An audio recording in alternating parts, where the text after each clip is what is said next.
Welcome back in this segment of our program brought to you by Safety Systems. Folks, they can take care of your home in terms of protecting it, your business, whether it's cameras, locks, security systems. They do it all. You can control it all from a tablet or a phone.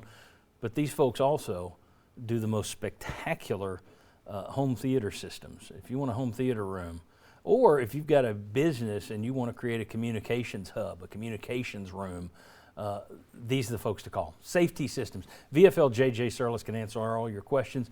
Give him a call this week. Visit them at safetysystems.com. I'm a big believer in these guys and have been for 20 years now. Safety Systems. All right, kind of a quick discussion here with all the media guys. We got Bob Hodge, Chuck Cavaleris, Jimmy Himes, Josh Ward. The defense won that game yesterday. Yeah. We have bragged on the defense. So now it's time to ask, how much should we be bragging on the defense? How much are we buying in? I mean, are we all in after we're seeing one game? Do we say, well, it's backup quarterback? Or do you say, hey, they are making strides, they're more physical, they're more aggressive. Where are you? How much are you buying into this defense? And I will start with Joshua. Well, I think the bragging has been justified for getting the win yesterday, because if the defense doesn't make the plays that it did, then Tennessee's not winning the football game. But does that mean that Tennessee is going to make all those plays against Florida or LSU, or obviously Bama and Georgia end up being different conversations, Kentucky even? I don't know that yet. I feel really good about what they'll be able to do to try to get after the quarterback, but bigger, more athletic quarterbacks, maybe you're not taking that guy down, because if Keaton Slovis plays in the second half, I don't know that Tennessee wins the football game. So again, credit for the play, and I don't want to say credit to the injury, but that affected the game for sure. But I think that's one game. What are teams going to be able to do attacking Tennessee's secondary or linebackers in coverage? Those are things that offense coordinators are going to see on film and still try to exploit. A lot of Florida fans thought Anthony Richardson had arrived, right?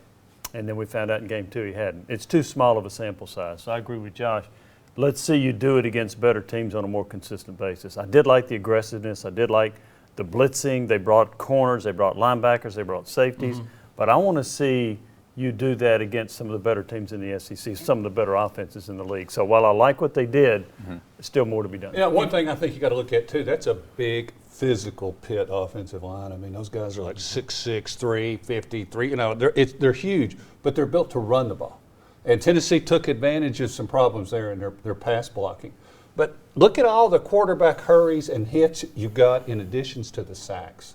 That's one thing I'll look at. And you'll see that in the next segment, as a matter of fact. Okay, but that's one thing I'll look at. And I liked your second part of how you phrase that, John. You're taking steps in the right direction. How many times leading up to the season did we still have that, the Music City Bowl ingrained in our mind and all the mistakes then? I know Jimmy did. Yeah. You're not going to go from A to Z just like that, right. But you're getting there. You're getting there. That's what I take away from it. Well, how many times in the last few years have we seen a Tennessee look, I'm not talking about hooray, they hurt guys, but it's a physical sport. When's the last time Tennessee knocked the quarterback out of a game and then banged up the second one to where he can't walk? Yeah. Okay, now, in a perfect world, you're not having to bring pressure from every level. You just get it with your front four. But while you're doing it, I like that aggressiveness. I give them credit. That's a big step in the right direction. I'm like you. I'm not going to bet the house on it to continue. But if you have beat the house. If you have a game or two a year where your defense can win it for you, that's progress over a year ago, right. As you kind of hinted at early. Bob. I think Tennessee's defense struck me yesterday as more athletic. They look faster. Remember how fast Tennessee's defense looked back when everything was great under Coach Fulmer and they were winning everything. But that said, I'm still not sold on this because of the backup quarterback and because of the play calling that Pitt was doing with the backup quarterback.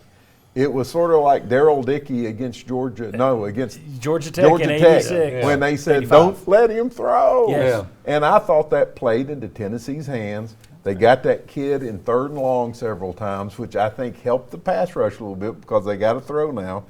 So I'm gonna tap the brakes on it. Well, you got to tap the brakes. I think they do look much more athletic. You gave up a 76-yard touchdown run with a hole that he could have driven a Cadillac through. And then you gave up a 57-yard touchdown pass when the tight end hurdles, on his way. Yeah. So, I mean, those are too long. It wasn't perfect. You're not perfect, but you're making strides. You can see the effort is there. Better to coach him up from the win column Yes. than from the loss column. So I think any coach would take that. All right. When we come back, we'll see if we can get this right. Our VFLs are going to try and walk you through that strip sack. They're going to try and explain how that pass rush worked, and also Will's going to tell you a change that Tennessee made, a tweak that they made, a group that they had on the field that he liked. We'll talk about the pass rush and show you how it works next. Come on back on the Sports Source. Miss an episode? Catch up at sportsource.tv or our YouTube channel.